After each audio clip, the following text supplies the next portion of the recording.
Knockout Legends in the building. Like, comment, and subscribe. So, apologies. It's been a while.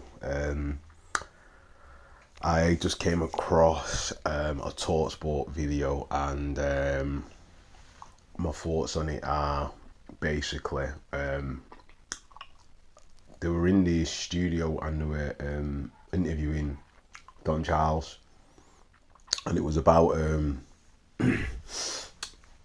Daniel Dubois and his sickness.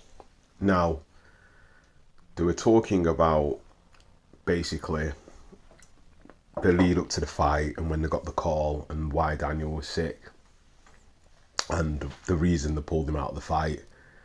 Now, you can probably watch it. It's on the Talksport YouTube channel. But what I got from it was that Don Charles didn't really elaborate on what the illness was. He said that Daniel's had it before. It's something to do with, I don't know, his glands. So that's why they pulled him out of the fight. But the funny thing is he flew home the next day after the fight was cancelled and he couldn't fight. You wouldn't do that if you were sick. Also, Josie Parker fought Zilly Zhang when he was sick. No, not Zilly Zhang. What's his name? Joe Parker. I mean, not Joe Parker. Joe Joyce. He fought Joe Joyce when he was sick.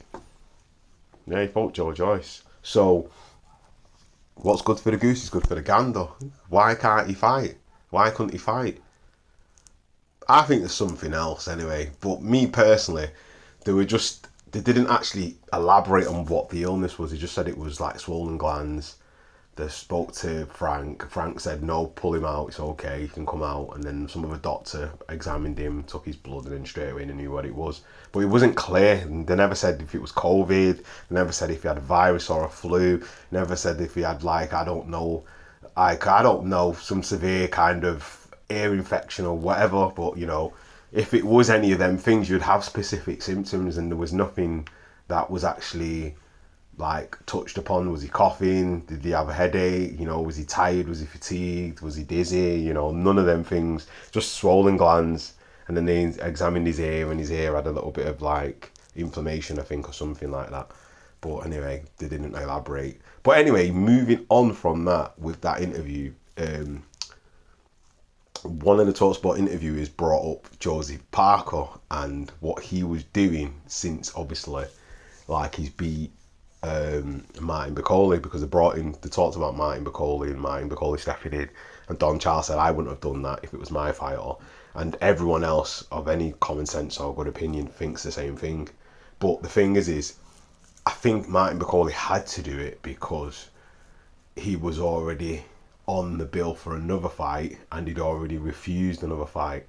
So that's why. But it's his own fault for not being in shape, not being ready.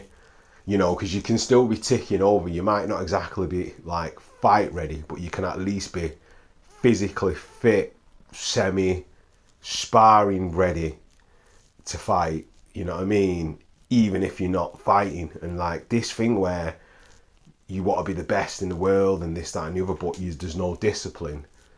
At least even when you're resting, you should be in shape. You can be physically in shape, but not be fight ready. Do you know what I mean? And then to get fight ready, you should maybe, I'm not saying you need a couple of sessions in the gym, but it can get you up to at least 80 to 85% at the very least. Come on, you got to sort of at least be taking 70% fight ready at least. And if you're easing off, then you're easing off the intensity, so you can focus more on technique and focus more on boxing combinations and stuff like that. So you're not probably going to do as much stamina work or as much strength and conditioning stuff. You're just going to more tick over,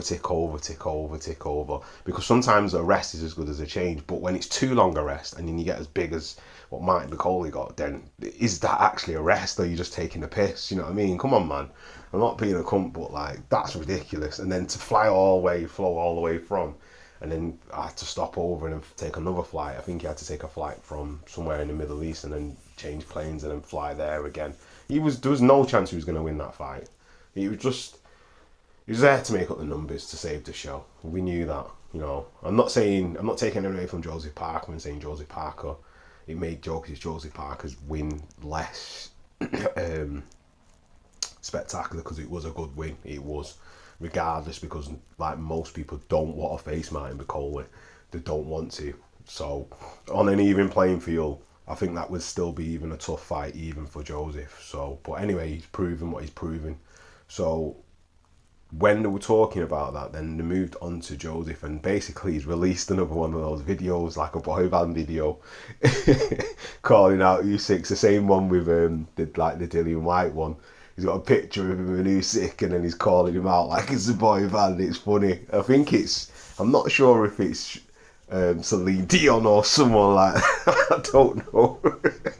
But it's funny, man. It's funny. I think he releases it on his Instagram, so check it out. I hope they do take Usyk does fight Parker, and I do hope that I think the WBO has ordered Usyk to fight Parker, so I think that fight's going to be on anyway. So we got some exciting fights coming up. That's a good thing. Anyway, I'm going to drop some more videos because there's some that I need to catch up on. So stay tuned for more, and leave your comments in the comment section. Like, comment, and subscribe. And that is another one from the one and only Knockout Legends. Peace.